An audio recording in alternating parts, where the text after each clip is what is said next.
Hi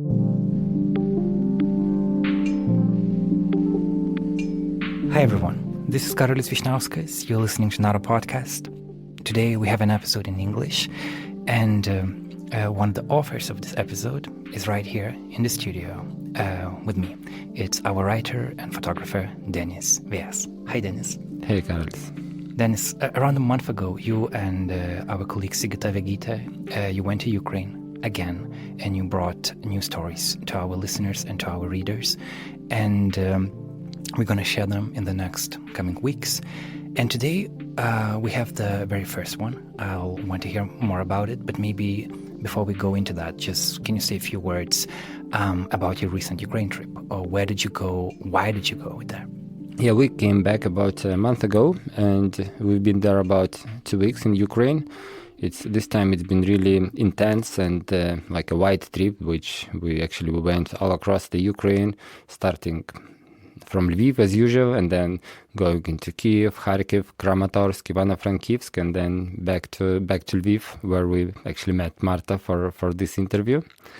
And this trip was very special, very different from all the trips before, because it was all about the traumas, about the psychological traumas. And this last meeting with Marta was also a very natural continuation and even some kind of conclusion maybe of this trip, because that's the topic that she is exploring a lot in her photography. And me and Sigita, we were working more on the psychological traumas of Ukrainian people, psychological traumas of the war, I mean. Marta's work is more about the physical traumas. Okay, Marta Syrko, that's the full name of photographer we're going to hear from today. Did you know her work before meeting her? Yeah, I've been following her for a while, almost from the beginning of the full-scale invasion. At that point, a close friend of mine introduced me to her work, so I was like really blown away. My mind was blown away when I saw her images of the way how she uses photography, and the idea to meet her. It's been living inside of me for a while, and somehow working with Sigita, because she is an audio producer, kind of pushed me to because I didn't know what kind of story I can make with Marta. She's also a photographer, and I thought that it should be something different than just a written story. And just teaming up with Sigita, it brought me to the idea that maybe it would be interesting to explore her art through the interview and through this audio format. Okay, so as you mentioned, you are a photographer. You see different photographs every day. For you, it's a personal interest, professional interest. But when you saw Marta's pictures, as you said, you were like blown away. Why? What did you see there? I think I saw her approach, which I was very curious about. As a photographer, I was very curious in the way how she does it, not in the way of the final image, but watching her photos, I was kind of analyzing what kind of process she's going through in the communication with people. I mean, she's taking picture of the people with the physical traumas of the war. That's people without limbs, people with scars, people with the burned bodies. But she presents them in a very, I would say, aesthetical way. She's like, there's lots of themes that you're gonna listen in this interview. I don't want to go deep now into each of them, but there's so many topics in her work, including like memorialization of the war, of the exception of the body, of helping people to go through the traumas through this experience of opening up for the cameras. Because the pictures on her models, or as she refers to them, her heroes, on her photos, they look like very aesthetical and very artsy, I would say, even though I don't like this word, but it's just like the paintings of Renaissance paintings or the antique sculptures, the way she uses the light and the way it all comes together into the final image was like really fascinating to me. Yeah. Of course, we're going to share Marta's photos on our website and our Instagram. You also took pictures of Marta herself. And for those of you who want to follow her work, it's Instagram is Marta Syrko. She has more than 100,000 followers. And I'm really happy that in our podcast we can present her work to more people. So maybe before we dive into the interview, maybe you can tell a little bit about the background, like when did you meet? Where did you meet? Was it easy for you to meet? Yeah, it was actually super easy. I don't know if it's seen in the interview, but like that's something what I loved about talking to her is like her character is like very easy, very I don't know, very open, and her work is very heavy. So Yeah. the combination of two was just very amazing as well to meet and to explore. And even like just approaching her was like it was a thing of a couple of minutes. So even, I was thinking about kind of interviewing her for a couple of years, but then it was so easy just to write her a message, got an instant answer, yes, for sure, and that was it. So we met in Lviv on our very last days of the trip, and we met in her studio in the very first days of September, and it was like a big industrial space. It was really, really, really easy, actually, to all the communication from the very beginning of arranging the interview to the going through the interview and just having really lots of fun talking and yeah.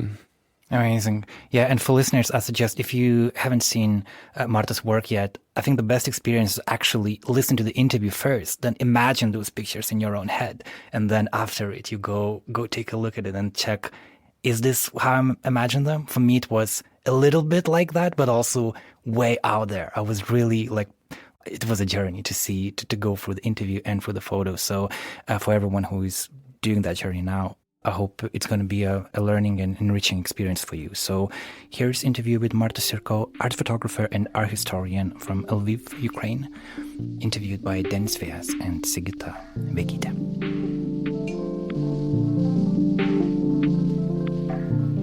Okay, so for the beginning, can you introduce yourself, maybe a little bit about your background, about your photography before the war, and what was the beginning of the war for you? So it's a lot of questions. First of all, yes, my name is Marta Syrko. I'm a fine art photographer, and I've been in this field of photography, I think, for 15 years almost. And mostly when I started, it was like a photography with girls, fashion, like really girlish stuff. But everything started also with bodies. So I started nude photography when I was 15. And it was with models and this kind of stuff. I think this story is important because I was raised by my blind grandfather. So this type of inclusivity and when you see how the person is dealing with everything that's surrounded, but it's kind of hard for this person to be in a street or in a house when you have some kind of injury or disability. So my experience was from my childhood. I saw it. It is just in your brain and somewhere deeply, and you understand that it's happening, and it influenced me, and why I started to do this when the war began. 2 years before the full invasion, I was working with athletes, people that are in sport or dancers and this kind of stuff. And my experience was also with ballet dancers. I made the campaign for Holland Opera and Ballet. And when I returned to Lviv, I thought that now it's really different. I mean, like there was like a first interviews with injured soldiers, and because it was like it was December of 22nd, so it's just like people started to see this in social media somewhere, but a little bit. I mean, now it's really like, something, I mean, it's just regular stuff that you can see everywhere, people, even in advertising, especially in Ukraine, so it's in common. And yes, and I saw it, and I think that also something worked when I was in Louvre before my returning to Lviv. I saw the sculptures in Louvre, and they were without limbs. And I think it was a sign. And this is how I started my first shooting.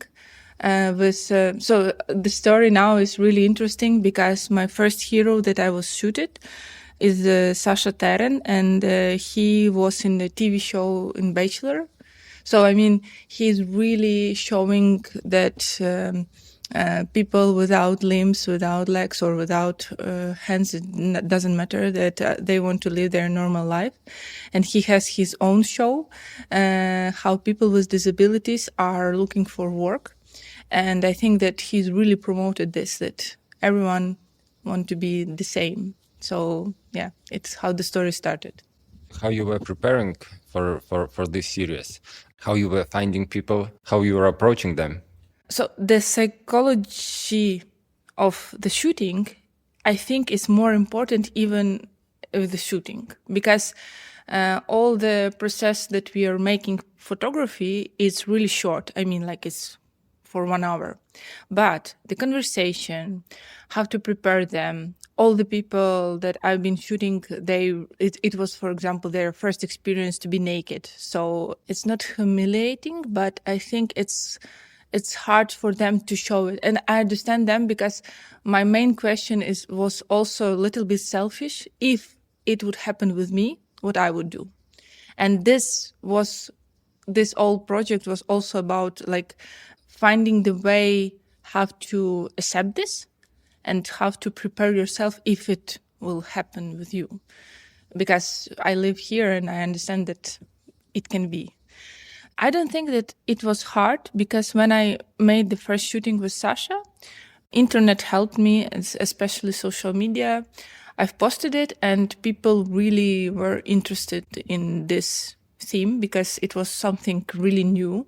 I mean, it's 3.5 years ago, so it was really new, and I like the reaction of the audience, because it was like half and half. People were really angry why you're showing this, and a lot of people said that it's ugly and why you're really showing the scars, the like a really injured body, why you're showing that this weakness, why you're showing it, because it's kind of like anti-propaganda and it's hard. But for me, I think it was really important that people will accept their body, because what I saw, especially in hospitals, it's not about, they're not shy, but they don't want to show it. They really feel that they're not, you lost part of your body, so you don't feel like you're complete. Yes. This was the feeling when I saw it. And for me, yes, it was important to show that they're still beautiful, because I think, because of my background, for me, beautiness is still important. And the kind of beautiness is different. I'm into bodies, into history, how artists saw the bodies and saw the beautiness in people for eras. Like, my main goal was to explain that it's also beautiful. It can be beautiful.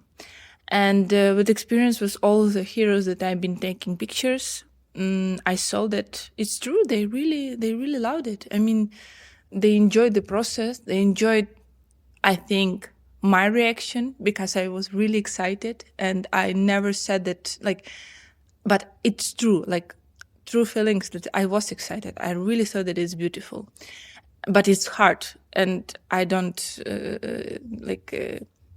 I think, and it's true, the life gonna be harder, like really harder. But when you're showing this, maybe it's also the kind of showing people that there are different people and you can help them in different ways. The first way to help is inclusivity. I think that in Europe it's easier, so maybe we will be like this. I was in Amsterdam, and for me, when I saw 5 people in wheelchairs in the opera, for me it was like, I really want people to go everywhere where they want. So it was the first step. Because when we had shootings here, so it's the 3rd floor in the studio, we have the elevator, but it's old, from the USSR time. So the factory is like really old. And the size of the elevator is smaller than the wheelchair for the people. So it's also about the history, how, for example, people from the World War II were hiding and were hid by the government, and not to show this weakness of the Soviet Union. It was hard to get here on a wheelchair, and for us it was like a trip to make it. So yeah, and this was the first experience when I saw how it's hard to get somewhere.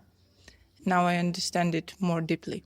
You've touched lots of very interesting points now. Like in lots of them, I would like to go deeper into the questions. But okay, now as we're talking about aesthetics, let's stay a little bit here with the aesthetics. And because me, I'm also a photographer. I'm a documentary photographer. I'm working on the front lines. And sometimes I have the conflict inside because I understand that I also work with people's pain. I work with difficult scenes which are happening in front of you. I find myself that I still look for aesthetics there, for a composition, for the light. At some point, it's somehow I feel it protects me from this emotional shock of the moment. But I still have this conflict, like, is it right to look for the aesthetics in the things which are not aesthetical, which are painful, which are hard? Do you have something similar inside of you when you are working with this? I think that how the photographers, especially documentary photographers who were studied in the universities and they have this background from the art environment. And I mean, it's like it's in your brain. You cannot erase it. It's how our brain works. In nature, you think what is beautiful when you see this ideal composition, lighting, like you want to feel it. Like it has to be like this, I think, for our brain to, for example, catch this moment of the person who is looking at your picture, to make this person interested more in your photography. And these are the tools that are helping you to make it more interesting and to catch this eye contact with your viewer. So I think that it's important, especially if you're professional, because people with phones can do the same. And there's a lot of people that are like in this situation that you are. So I think it's important. Second thought that I think it's also important. We are in this top of the time that is continuing, that we have this story behind us. And I think, in my opinion, because I'm an art historian, that all the story that happened has the influence on us. We have to use it, in my opinion.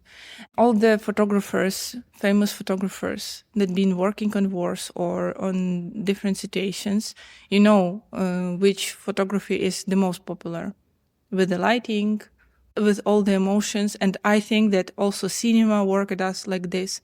I think it's part of us, of artists and photographers, that we have to use it.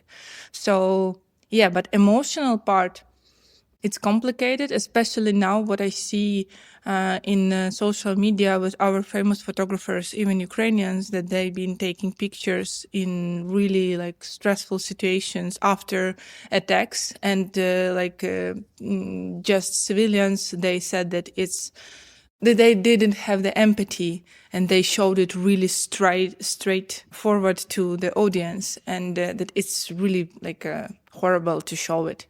But it's the reality. And in my opinion, the reality is like this, so you have to show it. But the thing is that I think that we will understand all this situation like 10 years after, because now we are living in this and we don't know what is right and what is correct and not correct. So people are just doing something during this situation. And this history will show what was right and what wasn't. So in my opinion, when I see like your models, people on your photos, it's like what I have from your photos is like I really see their strength, their fragility, but also like their intimacy, like kind of in this like even in the nakedness in this body. How do you balance between all these things to bring these feelings up? I have haters that are also commenting a lot about my works, and so I understand their point of view. They show the examples of American photographers from the 20th century. I mean, like, it's not the haters, it's like they are critics. Their approach of showing is to compare me with other photographers, for example, from the 20th century from the US. But it's different experience. And I'm working with veterans and the photographers that been working with people without limbs, for example. They found it in other situations, and it's not about the war. So it's for me, it's important because I think that I'm keeping this intimacy because these photographers from the art industry, they were showing, first of all, how to say it, like parts of body that intimate parts of body, genitals. Yes, I mean I'm always hide them because I think that it is the part of intimacy that I don't want to show also to the audience, especially when I'm working with people that are not from the art industry. I understand that I have to do this kind of composition to make it comfortable to the person that I've been taking picture, to make this person feel not embarrassed. And for them, I think it's important to not to show the genitals, for example. I think that being with them friendly, understand their pain, speak with them, really like deep communication before shooting, after shooting. It's also important. And it's not correct in a documentary and journalist way, because when you're becoming like kind of like a friend, they don't feel this line between. And it is a problem sometimes because you are like a photographer or a journalist, you have to be just like a witness because yes, and keep the distance because in this way, when you're a witness, you can show it really in a better way for all the people, for the audience. And I think that I'm making this mistake, but in my situation, when I'm working with this kind of pictures, I think I have to do this. And most of your models, they are males with the, very kind of fresh traumas, like the soldiers. And I was just thinking that for them, it has to be very, very hard to open up in this way. It's like the situation for them is very fresh. It just the war is happening. It's as you're saying, it's something that just happened, and it's something that changed their lives for the rest of their lives. So there's lots of fragility there. So yeah, you were saying that you're trying to be friendly, to keep the communication, but can you comment on it a little bit deeper? How do you build this communication, this trust for the people to open up in such a fragile situations? The thing is that mostly all these male models that I've been taking pictures, they are the same age that I am. They have the same problems. And I think that also my example that I'm showing to them, so I'm easily showing myself. I mean, also the body. I'm working with self-portraits. I'm always, for example, when the war started, year after, I realized a lot of things about my body. And I thought, okay, I have time. I have now really my body completed. And why I'm not looking after it? I mean, even sport, for example. So I started to go to the gym, like exercising. And guys that are been following me, they're also trying to keep their body in a good shape, yes. And they want to take part in the shootings, and they all are texting me now. So I'm not looking for new heroes. For me, it's like I'm completed with this. But if the person want to take part in shooting, I'm never refuse. For me, it's easy. If they want to, why not? Yeah, and I become friends with a lot of them after shootings. Part of these heroes models that I was working with, now they are taking, for example, they were in Invictus Games. Invictus Games is like Olympic Games, but for the veterans that have been injured. Yes, and so the Prince Williams came to this Invictus Games, and they really like. In this year, a lot of my friends been in this Invictus Games, and they showed really good results. So, I mean, and they were practicing for a year, for example, after injury. So it's huge. I'm really proud of them. So you're showing your example. You're trying to, because I'm really weak person. I have all the traumas, especially in the psychology way, and but I feel this kind of support from veterans even more. I mean, they're showing me that, Marta, life is continuing, like what you're doing. And I like this positive point of view on the life. And I really enjoy spending time with them. And especially like jokes, especially about the nudity. So it's like, and now it's in common, and for them it's easily, and they really understand that it's okay to show your body. And on my example too. So it's kind of like a part of life now. What is the reason why they want you to take a picture of them? I have the same feeling, for example, with photographers or artists. I want to be seen in their sight. I mean, I want to be in this kind of situation. It's kind of new.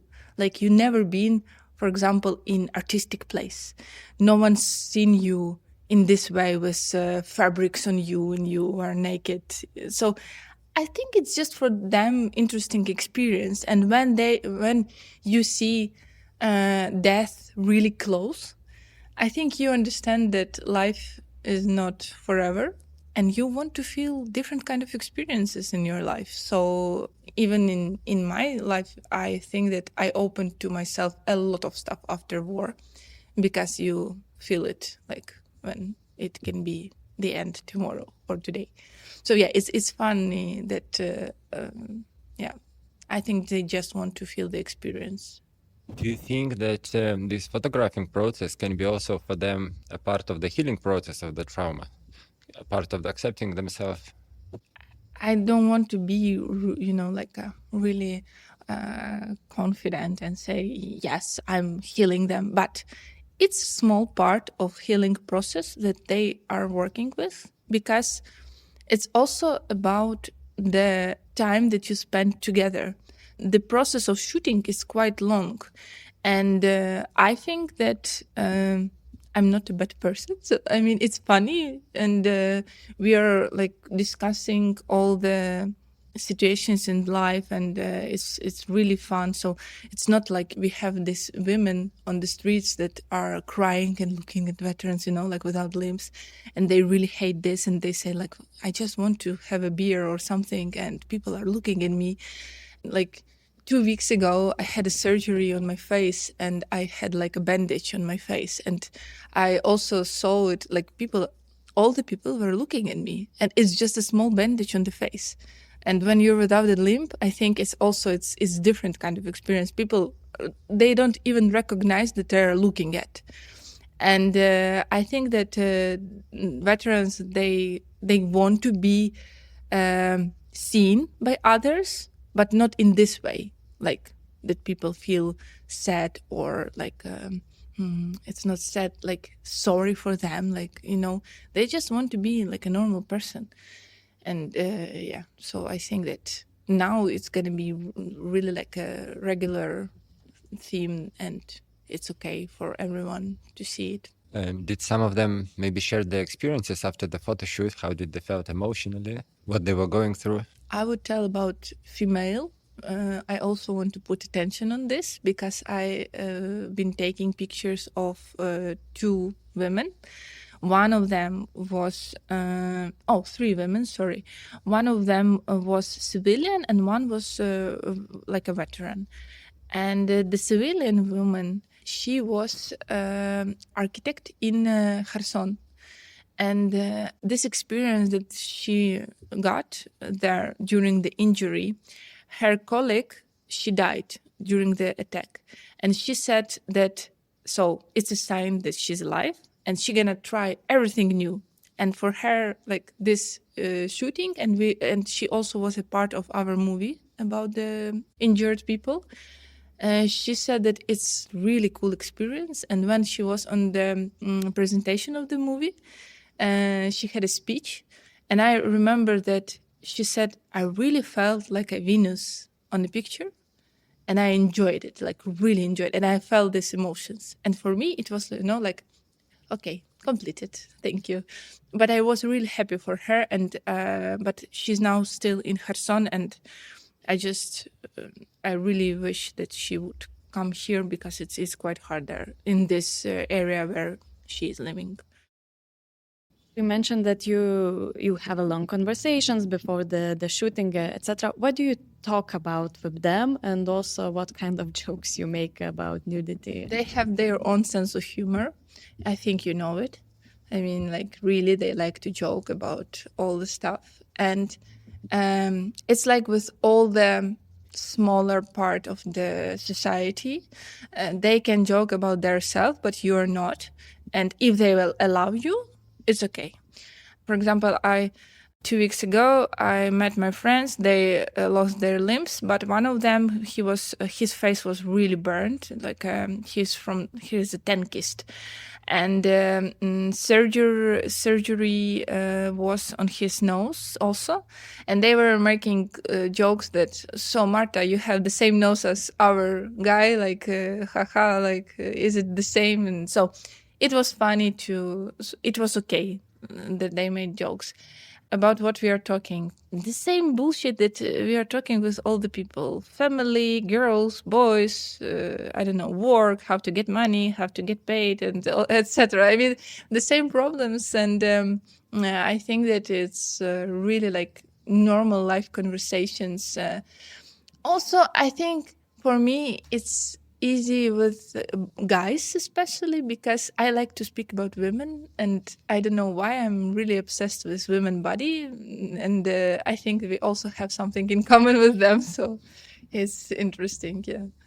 And people on your photos, they look like sculptures. The way you use lighting, like the final image is really like a sculpture. And I was thinking about it, that this is kind of a part of memorialization of the war effect of the scars. Do you see it in this way? Yes, it was the negative comment from critics that I'm making like really memorialization, and it's the bad part. But I think there's just different point of views. So for me, I'm not doing this for sure. For me, it was the part when you're trying to figure out how the body changes, and it's also different when you're in your age. I mean, like when in your wise age, for example, when you realize that you're like a really normal person that can work, that can walk somewhere, like you're not born like this. And you have to realize that your life changed in 1 second, like just, and that's all. And your mindset has to change. And I don't think that, like, because when I spoke with different people, I see that they make this like a selection that those are like this, those are like this. I don't see that we have to make this selection. It's really like it's like a really old thoughts that are, I don't know, from the different century. Like, you cannot do this. That's why I thought that it's not memorizing, it's not showing the war is cool or something. No, it's just like the way to make people understand that now they're also part of life, and now they're like this, and they just want to make it easier for them to accept this. That's all. Yeah. So, for me personally, I don't see it as a bad thing, memorization of these things. And actually, yesterday we had the conversation with one activist in Ivano-Frankivsk, and we were talking about things about how do Ukrainians express the memorizations of those who are fallen, or those who are missing. And mostly it's like this, main street with these pictures posted on plastic and with lots of plastic flowers. And yeah, she was saying very interesting thing, that it even creates this kind of competition whose picture has more flowers. And it's very hard to actually have a conversation here, because it's very very fresh. Everything is just happening. But she was really suggesting to look for more subtle ways to go through this process, how to preserve these memories, how to show them. And do you have some thoughts on this? So, for example, in Lviv, we have really nice place where you have like a memory about the. We called it the 100 people of the sky. I don't know how to say it in English. Nебесна сотня. It's from the 2014. What was the revolution, and this memorable place, it suits to the all the infrastructure around, and you feel different in this place because you can see, for example, the city view, you can see churches, and you feel it. So I think that it's really important to work with civilians, with people that are still living, with their memories, with their even how they will teach their children.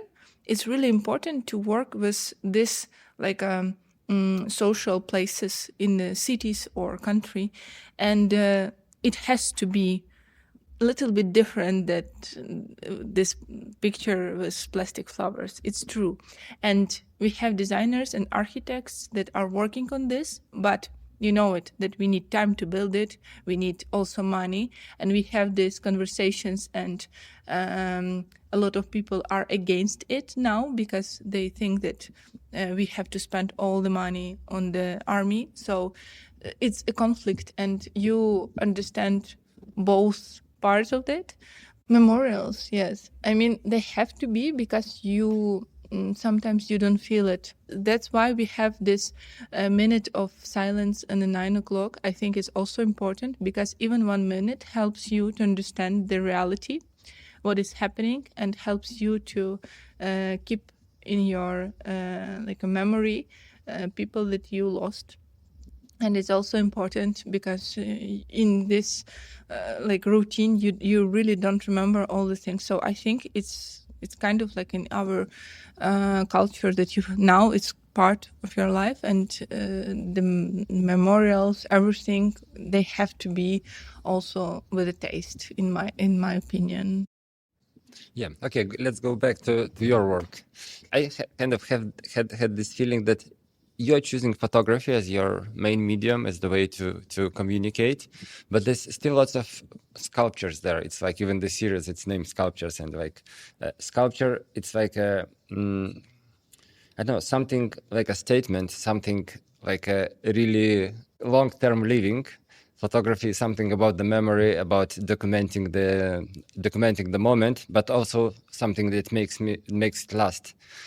So in your work, I see this kind of dialogue between something that is very temporary, something that was just lived, and something which stays forever. So if you will dive into the history again, photography is the youngest part of the artistic ways of showing of the artist. I mean, photography is like 120 years, so 140 for now. But first of all, it was the craft. So no one thought that photography can be the art. Even here in Ukraine, when somebody heard that photography can be sold like an artistic piece, they're laughing. Like, what? Like, I have to pay money for a photography? It's a bullshit. And the sculpture is the oldest kind of art, because if you even will look at the Paleolithic way or before the Paleolithic period, we can see that people that were not the Homo sapiens, they were looking at the part of the stones, and when the stone was looking like something that reminded you the human face, they were taking it and putting in their graves. It's kind of that also is working in your mind, that you're looking at something that the shape will remind you the part of you yourself. So I think that I combined this all together, like the youngest art and the sculptures. And also, it's about my hands from my butt. I will say like this, because I'm really bad artist. I mean, I cannot do the sculpture and I cannot paint stuff. I think that I cannot, because I see the anatomy just in bodies, in like I need to see the shape like in real life on the person. So yeah, it's kind of my complex that I'm not an artist, and that's why I'm making it in photography. What's your personal experience working with people without limbs, people which experienced these traumas? For me now, it's like really easy, you know, like it's just a person. I don't care what they have or not. I mean, it really doesn't matter. And I thought that all the people think like this, like me, but no. And for me, I was in shock, to be honest, because I really don't see, is it a limp or not? I mean, for me, a person should not be a jerk. This is the most important thing. And what I heard, for example, when my friends, girls, they were on a dates and with veterans, and the veteran said that she reject him, that it's because he has injuries or something, and she said no, because you're a jerk. I mean, like, it's with women, it doesn't work like this. I mean, we really don't care about, I mean, we care, but the careness of the person, it's more important. And so for me, it was really like I was in shock that all the people, they don't think like me. I mean, that for them, it can be still ugly, for example. Even my hero Laura, like the model, the woman, she said that her friend, like close friend, they were close for years. She put her arm, like in Ukrainian, it's kuksa. I don't know how it's called. Like when you have the ending of the part of your limb, and her friend asked her to take it off the table because she felt ugly, like for this. So for me, this was really strange. Yeah. How do you think, does your work help people to change their mind about injured people? What I mean, like to feel less sorry, but to see them as like persons, and that's it. I think that situation in Ukraine changed a lot, and a lot of people, especially of my age or older a little bit, that are in a work situation, they don't feel sorry. They feel sorry, but in a normal way. I mean, they understand the reality. It's maybe mostly about old people that they feel this, more emotionally. But the thing is that I think that people that are not in the context, not from Ukraine, they think different. For example, maybe countries that had been experienced with war, maybe they also see it's different, because what I see that, for example, in US, the solidarity, they are more thankful to veterans. They show it. I mean, I saw it in Ukraine also. I was with my friend, veteran Yehor. He had burned face also really, really hard. And we were eating in a restaurant, and it was like an American woman, older woman, and she said, like, thank you for your service. And so I like it. I mean, it's really like tenderness way to be thankful. And this is what we don't have now here, because the amount of veterans is bigger in a territory way. I mean, like when you see one veteran in US, it's different when you see, like, for example, in Unbroken, because I'm going there every day and I see a lot of veterans, and I don't know what to do, to be honest. To scream like, thank you for your service, or what, I don't know.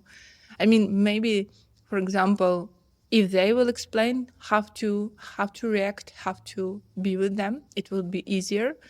But what I heard, it's also about different points of view, because all the people, all the veterans are from different circles, from different areas or from Ukraine, and they think differently. I mean, some of them are telling that, yes, I want to feel thankful from you, yeah.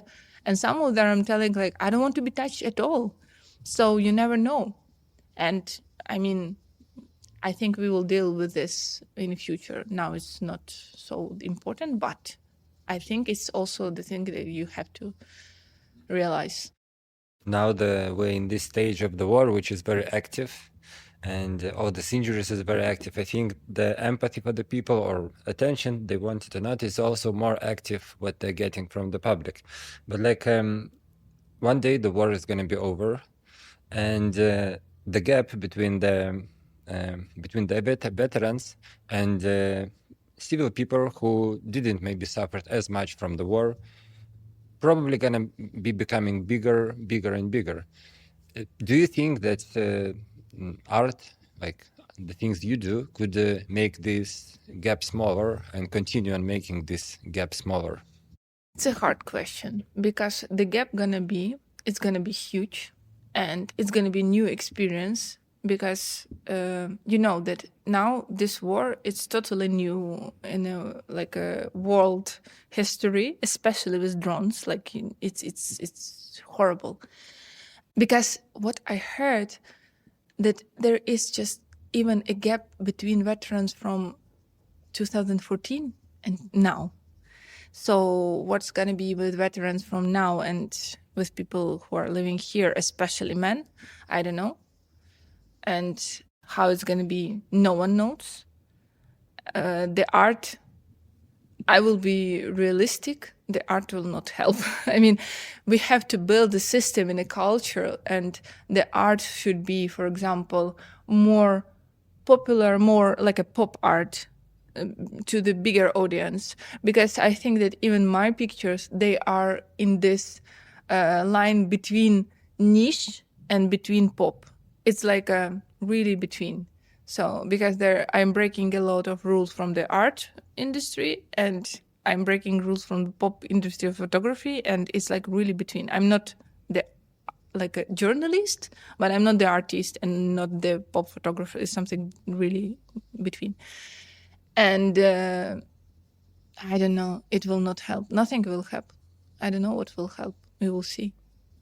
I think that it's the really big work for the psychiatrist and psychology, and to explain people that to make them involved, I mean veterans, to make them involved into the society world normally. This is going to be the bigger problem. And to do this, not to build the gap bigger. Well, thank you very much. Thank you.